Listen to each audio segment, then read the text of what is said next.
Now, here's meteorologist Pete Mangione with your live Pinpoint Doppler 12 Futurecast.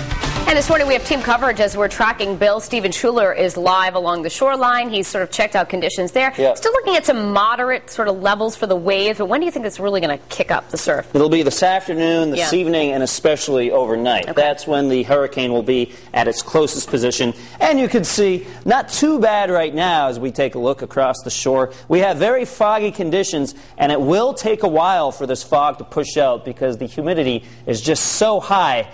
Dew points are really up there, and it's going to feel downright oppressive out there today with the stickiness and the humidity. All right, the eye of Hurricane Bill, or the center of the storm, will remain offshore as we go into tonight, but the track has shifted a little closer to us, a little closer to the west. I'll talk about the impacts of that in just a second.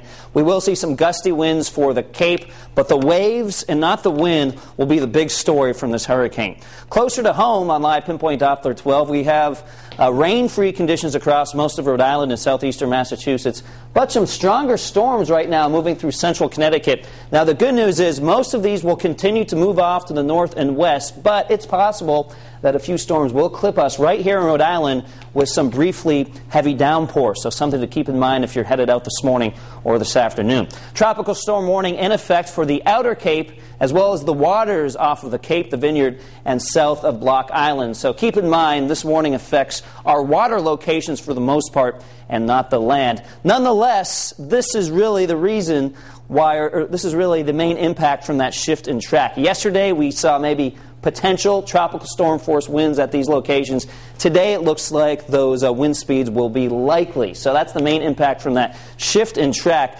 Other than that, we're still looking at some high surf for southern Rhode Island. In fact, a high surf advisory in effect starting now all the way through 6 p.m. tomorrow evening. And unless you're an experienced swimmer, you are advised not to go into the water for this weekend. All right, the latest on Hurricane Bill. Right now it is a Category 2 storm with winds at 105 miles an hour. It is currently tracking to the northwest at around 20 miles an hour. It will eventually bend up to the north and then over to the northeast, sweeping by southern New England by the time we get into tonight. In fact, here is that track in more detail. By 2 o'clock tomorrow morning, it is forecasted to be a Category 2 storm. So I think we'll see some strengthening today and then weakening by the time we get into tonight and tomorrow as the storm starts to enter some cooler waters. Now, right now, the forecast track has it situated about 170 miles offshore from Nantucket. Here's Nantucket. Here's the storm tomorrow morning. So we're still not looking at landfall, a landfall strike or anything like that, but we are going to see some very large waves.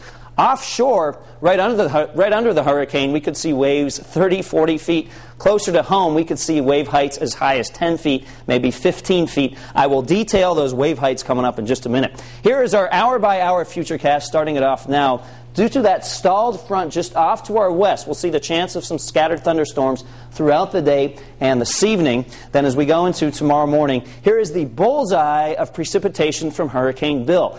Now, while the outer Cape may get clipped by some of this heavy rain, the rest of us will see just a few showers here and there, most of the rain staying out over the ocean. In terms of the winds, hurricane force winds possible way offshore. In fact, hurricane force winds will definitely occur way offshore. Tropical storm force winds possible across the outer Cape and across the waters just offshore from Nantucket and the Vineyard. Closer to Rhode Island, especially our southward facing beaches, we'll see very high waves, but the winds won't get all that strong, especially in comparison to what we're going to see out across the Cape. So we take a closer look at those wind speeds. Could see some wind speeds between 30 and 50 miles an hour out across the outer Cape, and again, much less with the wind speeds and intensities as we get closer to Rhode Island. I mentioned those wave heights. Here's how they break down. Between 8 and 12 feet possible for Rhode Island Sound, and we could see wave heights 10 to 20 feet just south of Nantucket. Now, the good news is in our more protected waters like Buzzards Bay, Cape Cod Bay,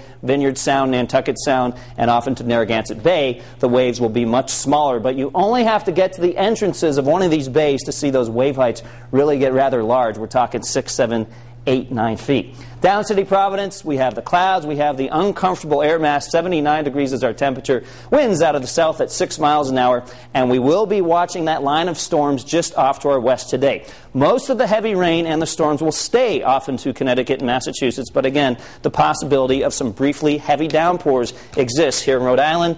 Other than that, a hazy mix of sun and clouds, temperatures in the low to mid-80s. Morning fog out on the water. Wave height 6 to 7 feet at the entrance to Narragansett Bay. And we'll see a fair amount of fog and haze at the beaches. 7-day future.